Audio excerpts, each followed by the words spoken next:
ਸਵਾਗਤ ਹੈ ਤੁਹਾਡੇ ਸਾਰਿਆਂ ਦਾ ਹੈਡਲਾਈਨ ਕੈਨੇਡਾ ਦੀ ਇੱਕ ਹੋਰ ਖਾਸ ਪੇਸ਼ਕਸ਼ ਦੇ ਵਿੱਚ। ਟੋਰਾਂਟੋ ਤੋਂ ਮੈਂ ਜਸਲੀਨ ਕਾਲਰਾ ਇੱਕ ਵਾਰੀ ਫਿਰ ਤੋਂ ਹਾਜ਼ਰ ਹਾਂ।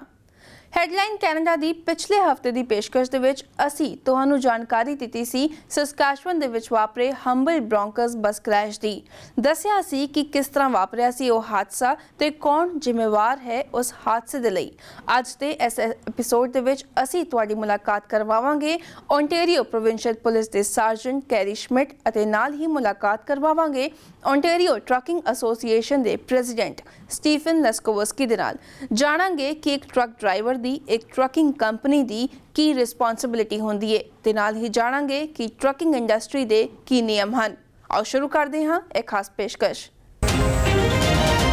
ਕੈਨੇਡਾ ਭਰ ਵਿੱਚ ਹਰ ਸਾਲ ਵੱਡੀ ਗਿਣਤੀ ਵਿੱਚ ਸੜਕ ਹਾਦਸੇ ਵਾਪਰਦੇ ਹਨ ਅਤੇ ਜ਼ਿਆਦਾਤਰ ਸੜਕ ਹਾਦਸਿਆਂ ਦੇ ਵਿੱਚ ਟਰੱਕ ਇਨਵੋਲਵ ਹੁੰਦੇ ਨੇ। ਓਨਟਾਰੀਓ ਪ੍ਰੋਵਿੰਸ਼ੀਅਲ ਪੁਲਿਸ ਵੱਲੋਂ ਵੀ ਹਰ ਸਾਲ ਵੱਡੀ ਗਿਣਤੀ ਦੇ ਵਿੱਚ ਟਰੱਕ ਇਨਸਪੈਕਸ਼ਨਸ ਕੀਤੀ ਜਾਂਦੀ ਹੈ ਅਤੇ ਪੂਅਰ ਕੰਡੀਸ਼ਨਸ ਦੇ ਵਿੱਚ ਜਿਹੜੇ ਟਰੱਕ ਸੜਕਾਂ ਤੇ ਚੱਲਦੇ ਹਨ ਉਸ ਨੂੰ ਸੜਕਾਂ ਤੋਂ ਉਤਾਰਿਆ ਜਾਂਦਾ ਹੈ। ਇਸ ਸੰਬੰਧੀ ਓਨਟਾਰੀਓ ਪ੍ਰੋਵਿੰਸ਼ੀਅਲ ਪੁਲਿਸ ਦੇ ਸਰਜਨ ਕੈਰੀ ਸ਼ਮਿਟ ਨੇ ਪੀਟੀਸੀ ਨਾਲ ਖਾਸ ਗੱਲਬਾਤ ਕੀਤੀ। Joining with us, Ontario Provincial Police Sergeant Kerry Schmidt. Hello, Mr. Schmidt. Hi. Welcome to PTC Punjabi. Thank you very much for having me.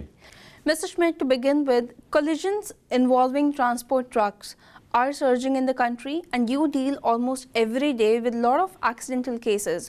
Do you think truckers are to be blamed for the two-thirds of the crashes they get involved in, or the car drivers? Well, do you know what? When we look at the crashes all across the province, the OPP, we get called to about 70,000 crashes every single year. And so in 2018, it was just over 70,000 crashes. Of those, about 7,000 involve commercial transport trucks. So only about 10%. So when you look at that, 10% of the crashes that are involved in that are happening involve a transport truck. But one thing that is concerning for us is that when a transport truck is involved in a collision, the chances of injuries are far greater. And when we look at the number of people who have died, last year we had 333 people lose their lives in collisions across the province of all types of vehicles. But when we look at the transport trucks that were involved in those collisions, about 18% of all the crashes that happen that take a life involve a transport truck. So the comparison is only 10% of the crashes involve trucks, but when we look at how many people die, of almost 20% of the crashes that claim lives involve a transport truck. So the significance and the potential for injury is far greater when we have large vehicles involved. And that's why we want truck drivers to really be aware of how they're driving, what they're doing, because the implications and the cleanup and the injuries can be far more significant. I have some numbers here which says that fatal transport truck crashes were up in 2018. That means by July 2018, there were 33 collisions reported to the police which involved just the transport trucks and 41 people were killed, which means that 1 in 5 fatal Ontario road crashes involves a transport truck. 1 in 5 crashes? Yeah. Well, maybe across the province, but in terms of the OPP numbers, we're seeing about 1 in 10. About 1 in 10, so it's a little bit less than that, which is good. It's good. There's more just passenger vehicles involved in those crashes. But again, I guess numbers maybe in the city might be different, or in different regions might skew those numbers. But those are the numbers that the OPP have investigated across provincial highways, and a lot of the trucks obviously transiting through the province, starting in Windsor or Sarnia, and then heading right to Chatham, stopping in Toronto, wherever their home base might be. There's a lot of truck traffic on the 401, and that truck traffic, obviously we need to have those trucks going down the highway because that's our economy, that's business, and that's happening. We need to have those deliveries made, and we really depend on those truck drivers to make sure they're driving safely, attentively, and they're paying attention to the roads, because their stopping distances are going to be longer. The way the vehicles handle are going to be different. We had a big serious crash 2 days ago on 401 at Thixon Road in Whitby, yeah, where a transport truck was driving along through winter weather conditions, passing cars, driving in the left lane apparently. The driver of that truck has now been charged with a criminal offense of dangerous driving. And again, the highway was shut down for about 18 hours, and they're going to have more closures tomorrow because they're still cleaning up some of that dangerous hazardous product that was spilled from that tanker truck onto the roadway. Fortunately, no one was seriously injured in that crash, but when you close the 401 for 18 hours because of one driver, that's a big problem. And that's what we need to get that message out to drivers. They need to take obviously accountability for their actions and drive safely.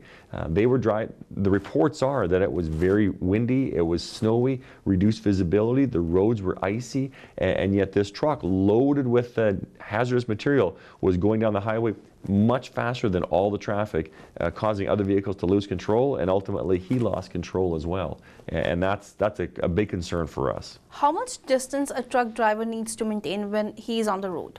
Well, by the law, the specific following distance is 60 meters. So when you look at a single transport truck, which may be a 53-foot trailer, which is about 20 meters or less than 20 meters plus the truck, so you need to carry about 2 to 2.5 full transport truck lengths behind another vehicle as a following distance. That'll give you hopefully enough time to react and respond to any changes in traffic patterns or traffic conditions that happen in front of you.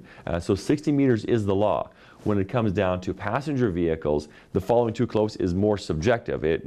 You need to maintain an appropriate following distance, but there's no specific number of how many car lengths or how many seconds you have to stay. But for transport trucks, 60 meters, which is about 200 feet. Which is 2 or 3 transport truck lengths that you need to follow.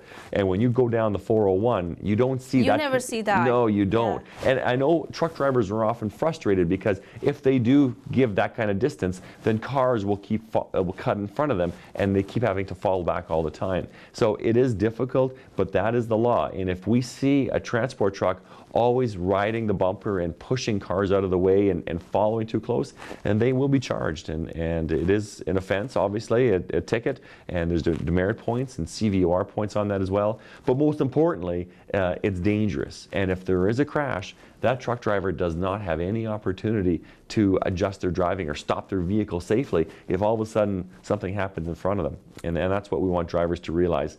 They need to be professionals on the roads and set the example. Absolutely. Another thing what we have noticed is that they cannot drive in the first lane, that is the fastest lane, but there's still truck drivers driving in the first lane. Yes, I know. And any vehicle that's over 6.5 meters in length is prohibited from driving in that far left lane. Very often they're large vehicles, they restrict a lot of visibility, they may be accelerating slower or taking longer to speed up to highway speed, and it jams up traffic. So the left lane is there for passing, and passenger vehicles are designated to be in that lane. What we really want to do, and one of my concerns I have with all traffic in general, is lane discipline. Especially through the Toronto area, we see a lot of vehicles driving in the left lane all the time and never moving back to the right lane to allow other vehicles to pass. Conversely, we also see a lot of cars that'll just sit right in the middle lane. The problem is that middle lane is the only lane that trucks have to pass other vehicles as well, and it can be frustrating. And the problem is if they don't move out of the way, now we have trucks that are on the bumpers, they're following too close, so they're actually in violation, but the car in front of them may also not be doing their part in moving over. Absolutely. Because you need to move to the right. So as much as we have so many vehicles on the highways all the time, we need to share the road and remember it is a privilege to have a driver's license, and cars and truck drivers alike need to realize they all have to work together and share the road safely and courteously so that we all get to our destination appropriately and safely. I have some more figures which says that more than 1,600 speeding charges were laid against the truck drivers, and there were 354 distracted driving charges. Also, there were 963 defective equipment related charges laid against the truck drivers. That means they were driving the truck in the poor condition. Well, exactly. So the requirement for truck drivers to do their daily inspection reports is critical. That is the part of the job that often goes unnoticed, and a lot of drivers become complacent. They think their road maintenance or their fleet maintenance guys will make sure the trucks are safe for the road, but it's the responsibility of the truck driver to do the circle check to make sure that the vehicle is safe for the road. If the brakes aren't in adjustment, if the tires are bald, if there's lights that are defective, there's all kinds of issues that drivers need to check every single morning or day before they drive. The responsibility of that obviously is dangerous if they take chances. If all of a sudden their lights aren't connected, their air brakes aren't connected properly, and they don't have that braking, that's going to be a concern. When it comes to distracted driving and other violations and speeding charges as well, we have speed limitations on commercial trucks in the province, limited to 105, and drivers are required to have those speed limiters in place so we don't have over-speeding vehicles going down the highway.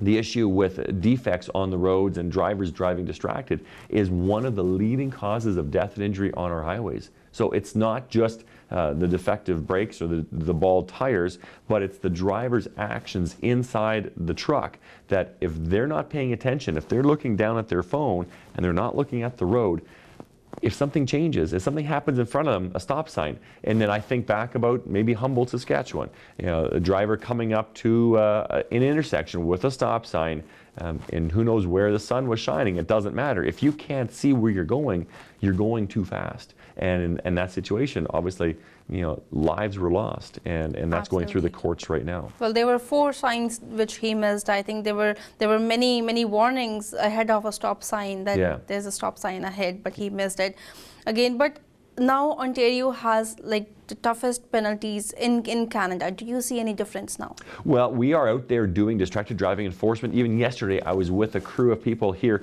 in Mississauga and Brampton doing distracted driving enforcement using plain vehicles, sprinter vehicles, vans, and transport trucks as the platform for where the officers are actually watching, looking at cars below and also looking at trucks right beside, because now we're up higher that we can actually see right into the cab of the transport truck. And we see drivers still driving distracted.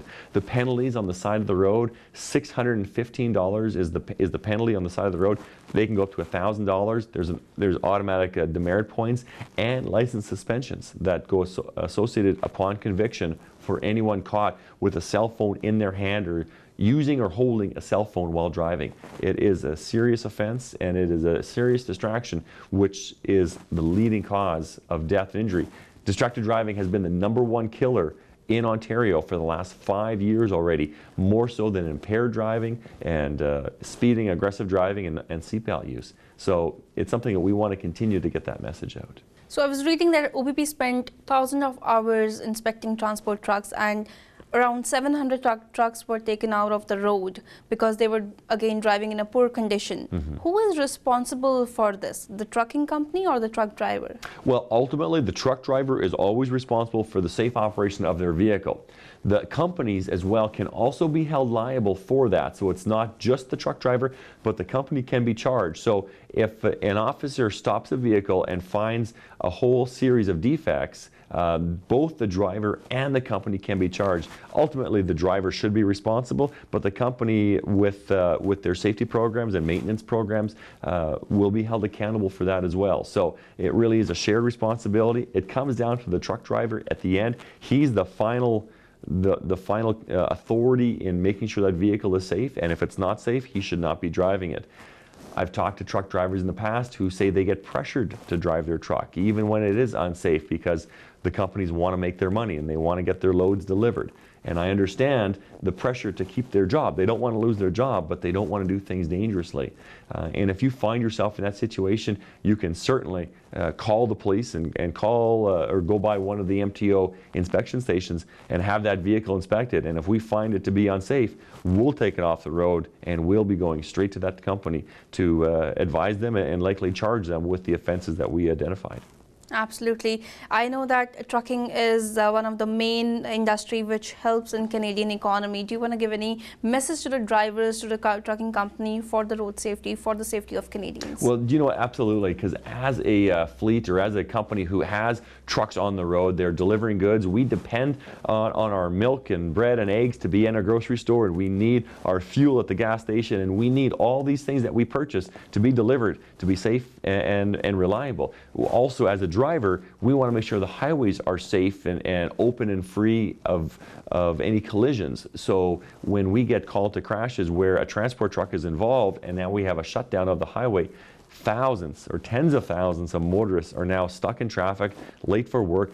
Just one crash with one truck can affect thousands of jobs and thousands of people being late for work, and that is an economic loss to our economy as well. So I think we need to realize and understand that everyone plays a big part in that, and trucking companies for sure have a huge part in road safety and keeping our economy moving. We want to see those trucks on the roads, but we want to see them in good condition with drivers that are safe and professional, making their deliveries on time, but within the law that allows them to be safe. And so it really is important upon everyone to do their part, but as a trucking company, thank you for the work that they do for keeping their fleets safe, but for those drivers and companies who cut corners, they will be held accountable, and we're going to be coming out to take them off the road and stop that behavior.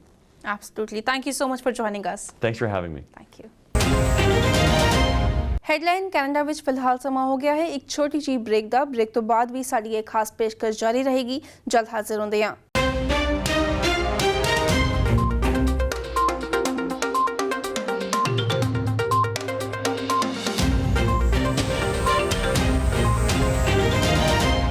Break तो बाद ਤੁਹਾਡੇ ਸਾਰਿਆਂ ਦਾ ਇੱਕ ਵਾਰ ਫਿਰ ਤੋਂ ਸਵਾਗਤ ਹੈ Saskatchewan ਦੇ ਵਿੱਚ ਵਾਪਰੇ ਹੰਬਲ ਬ੍ਰੌਂਕਸ ਬੱਸ ਕ੍ਰੈਸ਼ ਤੋਂ ਬਾਅਦ ਸਸਕੈਚੁਅਨ ਦੀ ਸਰਕਾਰ ਨੇ ਸੂਬੇ ਦੇ ਵਿੱਚ ਟਰੱਕ ਡਰਾਈਵਿੰਗ ਟ੍ਰੇਨਿੰਗ ਨੂੰ ਮੈਂਡੇਟਰੀ ਕੀਤਾ ਜ਼ਿਕਰਯੋਗ ਹੈ ਕਿ ਟਰੱਕ ਡਰਾਈਵਿੰਗ ਟ੍ਰੇਨਿੰਗ ontario ਦੇ ਵਿੱਚ ਵੀ ਮੈਂਡੇਟਰੀ ਹੈ ਪਰ ਹਲੇ ਵੀ ਐਲਬਰਟਾ ਸਣੇ ਕੁਝ ਸੂਬੇ ਅਜਿਹੇ ਹਨ ਜਿੱਥੇ ਇਹ ਟ੍ਰੇਨਿੰਗ ਆਪਸ਼ਨਲ ਹੈ रोड सेफ्टी ਨੂੰ ਧਿਆਨ ਚ ਰੱਖਦਿਆਂ ਟਰੱਕ ਡਰਾਈਵਰਸ ਲਈ ਟਰੱਕਿੰਗ ਕੰਪਨੀ ਲਈ ਕੀ ਨਿਯਮ ਹਨ ਇਸ ਸੰਬੰਧੀ ontario ਟਰੱਕਿੰਗ ਐਸੋਸੀਏਸ਼ਨ ਦੇ ਪ੍ਰੈਜ਼ੀਡੈਂਟ ਸਟੀਫਨ ਲੈਸਕੋਵਸਕੀ ਨੇ ਸਾਡੇ ਨਾਲ ਖਾਸ ਗੱਲਬਾਤ ਕੀਤੀ Hello, Mr. Steve. Very warm welcome to our show.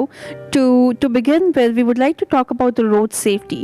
So, when a truck is on the road, what are the duties of a truck driver and a trucking company? I think the duties of a truck driver and a truck company are the same. They're different, but they're the same. They need to work together.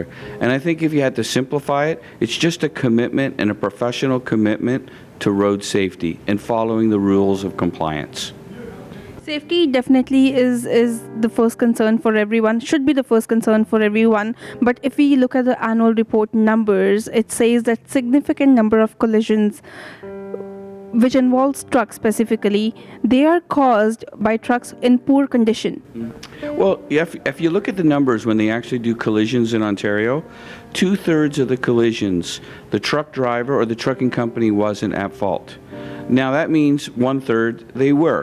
And when you take a look at that 1/3, what you find is the vast majority of those collisions are caused by human error. So issues related to the truck driver. That doesn't mean that we have a problems with truck drivers. Most of our truck drivers in Ontario and across Canada are professional.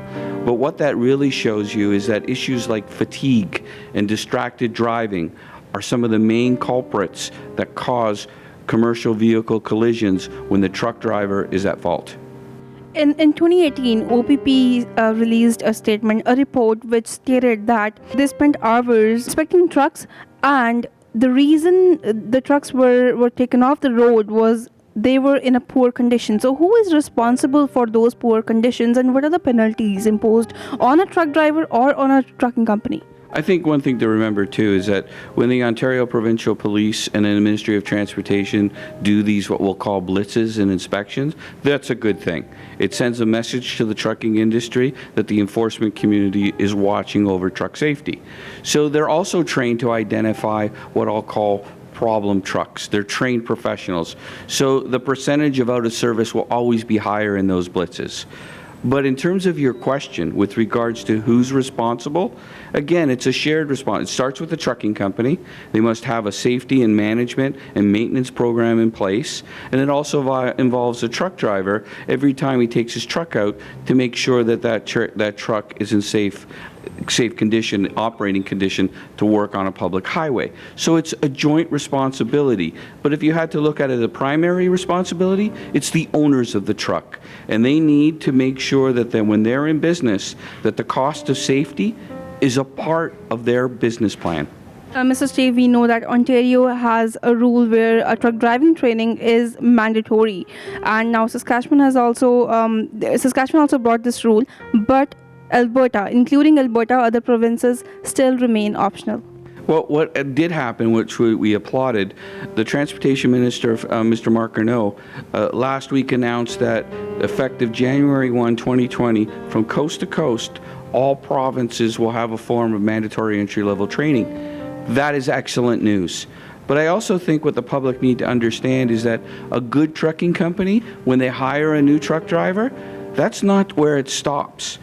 They need to have a training program within their trucking company to make sure that that truck driver is ready to operate in their conditions. So many trucking companies, when they get a new driver, that driver may start on the docks, may start in the yard, may do short runs, and then eventually get into where they get into long-haul trucking. It's an escalating, what I'll call finishing school within the trucking industry. So mandatory entry-level training is a great measure. It's a fantastic measure. We have it here in Ontario. Our roads are safer because of it. But the reality is trucking companies need to have their own system of training to make sure that the drivers are always operating a high level of professionalism and are always compliant. Humboldt Broncos bus crash ਦੇ ਪੀੜਤ ਪਰਿਵਾਰ ਉਸ ਘਾਟੇ ਨਾਲ ਜੂਝ ਰਹੇ ਹਨ ਜੋ ਕਦੇ ਵੀ ਪੂਰਾ ਨਹੀਂ ਹੋ ਸਕਦਾ। ਬੇਸ਼ੱਕ ਕੁਝ ਪੀੜਤਾਂ ਵੱਲੋਂ ਅਤੇ ਉਹਨਾਂ ਦੇ ਪਰਿਵਾਰਕ ਮੈਂਬਰਾਂ ਵੱਲੋਂ ਜਸਕਿਰਤ ਸਿੰਘ ਸਿੱਧੂ ਨੂੰ ਸ਼ਾਇਦ ਮਾਫ ਕਰ ਦਿੱਤਾ ਗਿਆ ਹੈ, ਪਰ ਇਹ ਘਟਨਾ ਕਦੀ ਵੀ ਕੋਈ ਭੁਲਾ ਨਹੀਂ ਸਕਦਾ। ਇਸ ਮਾਮਲੇ ਦੀ ਅਖੀਰਲੀ ਸੁਣਵਾਈ 22 ਮਾਰਚ 2019 ਨੂੰ ਹੋਵੇਗੀ। ਇਸ ਮਾਮਲੇ ਦੀ ਹਰ ਤਾਜ਼ਾ ਜਾਣਕਾਰੀ ਅਸੀਂ ਤੁਹਾਡੇ ਤੱਕ PTC north America news bulletin ਰਾਹੀਂ ਲਿਆਂਦੇ ਰਹਾਂਗੇ।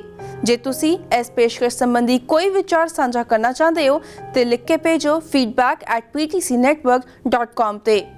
ਅਗਲੇ ਹਫਤੇ ਅਸੀਂ ਮੁੜ ਤੋਂ ਹਾਜ਼ਰ ਹੋਵਾਂਗੇ ਇੱਕ ਨਵੀਂ ਪੇਸ਼ਕਸ਼ ਨਾਲ। ਉਦੋਂ ਤੱਕ ਦਿਓ ਇਜਾਜ਼ਤ। ਧੰਨਵਾਦ।